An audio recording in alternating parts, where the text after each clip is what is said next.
What's up, motherfuckers? It's the B-Skill, wishing you a happy 2010. You guys got New Year's resolutions? I got one. It's saying 2011.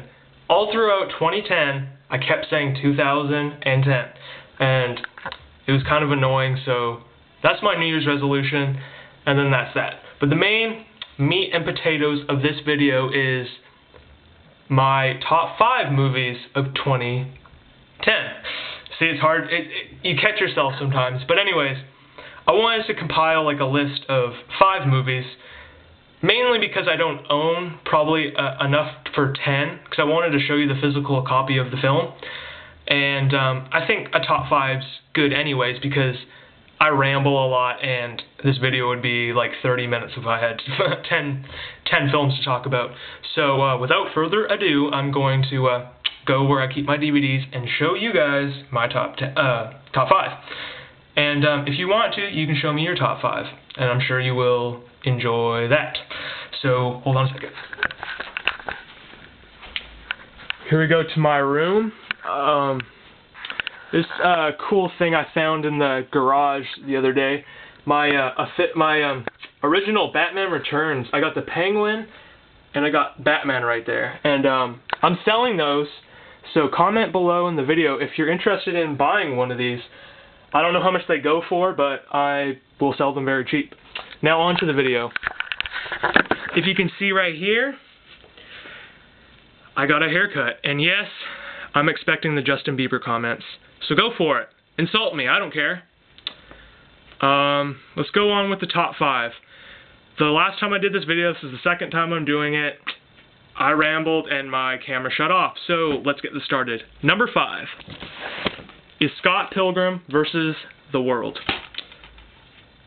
This movie, when it came out, it bombed. And it was kind of unfortunate because the director, he did Hot Fuzz, Shaun of the Dead, Edgar Wright, there you go. He's an awesome filmmaker, and it definitely shows in that movie. You know the basic plot. The thing I love about the movie, it's like a movie on cocaine. I mean, if you went out and did cocaine right now, you know, score an 8-ball or however much amounts of cocaine you want, and you do the cocaine, and it's like you watch Scott Pilgrim versus the World. It's like, I can do cocaine, or I can watch Scott Pilgrim versus the World. But, you know, the movie is jam-packed with action, funny dialogue. It's so, like, in your face, you know, and it's definitely a movie you could see a lot. It has kind of like that makings of like a cult kind of movie that, you know, you pass down to your friends.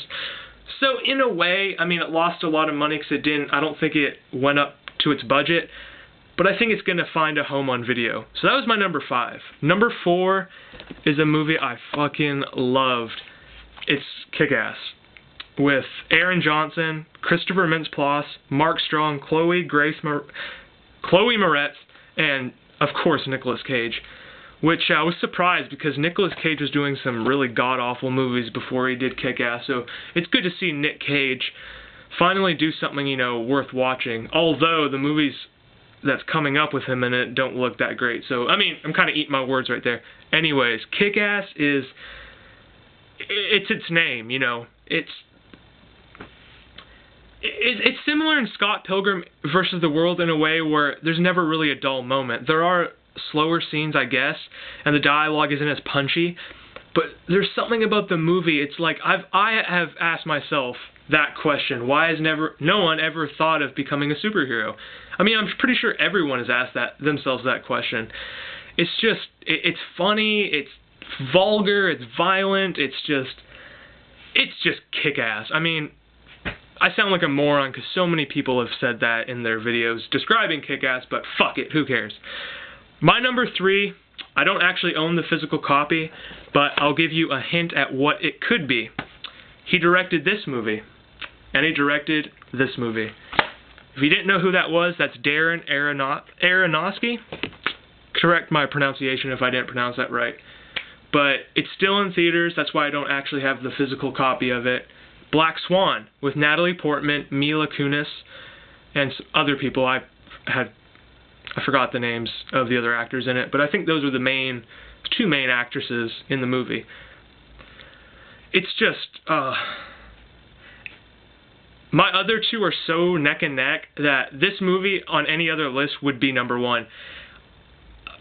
If I could describe, like, this, The Wrestler is such a good description to, or such a good movie to kind of base your review off of Black Swan, because it's almost like this is like the after movie and Black Swan's the before movie. Whereas The Wrestler, you know, Mickey Rourke, it was about his career kind of ending, and it chronicles this character after professional wrestling, like what he's doing and his motives for things. But in Black Swan, it's the character is moving up in her career, and it's basically a movie about this character played by Natalie Portman. She's a perfectionist. Her whole world has to be perfect, and she tries out for this play. I think the play was called Black Swan or something like that, but she has to play a good side and a bad side. It's like almost like two characters in one, and she can't seem to nail the dark side, and it's almost like her trying to capture this dark vibe of the character. You almost go in her head, and it's like, it's really creepy. It's an awesome character study, and I know some people got a little bored with the ballet scenes and stuff like that, but for me, it's all leading up to the ending. It's total atmosphere, and I love that. And I'm going to try to go quick. My number two, this movie was so neck and neck with the first one, but I just had to put it at 2. It's Inception. I'm not going to go too much into Inception. You guys know Inception. I could talk about it for hours on end. But with that movie and my number one, I basically picked them because of multiple viewings. Multiple viewings is big in my opinion when you're doing a list like this, because the rewatchability factor has a major impact on my favorite movies. My favorite movies of all time are ones I can watch all the time, like Dazed and Confused, and, you know, among others. And Inception, totally. Watching it again and again and again, you totally get a different meaning, I felt. It's definitely recommended a second viewing. I'm just going to check my time really quick. Alright. It definitely benefits from a second viewing. You get a whole new perspective on it. It's really cool. And I'm just going to go into my last one because I feel like it's going to cut off here, but that's Toy Story 3. Holy shit. The reason why I picked Toy Story 3 above Inception is because when I saw Toy Story 3, again, I liked it better than the first time. There's not many movies I can say that I liked it better the second time I watched it. I can't think of any off the top of my head, in fact. We're following these characters 15 years. The animation is so state-of-the-art. If you go back and watch 1, 2, and 3, it's interesting to see the animation, how it progressed over the years, and especially on Blu-ray. It's flawless. It's hilarious. It'll make you cry. Every emotion, and it's out of 2010. See, I almost caught myself there. Out of 2010. The most emotion I felt was from an animation movie. You can't say that to too many films. I'm not going to go too much more into it. You've seen the movie, I'm sure. If you haven't, go see it right now. That's my top 5. I hope you can make a top 5 too. Leave a video message or, you know, whatever. I hope you guys have an awesome New Year's. I got drunk. I don't know if you got drunk, but yeah. Brain fart. Give me some video ideas, man. I'm kind of running out of steam here. I know my videos are kind of one take, you know. Just I say whatever is off the top of my head. So I hope you enjoyed it. Have a good fucking year. And I'm out. Peace.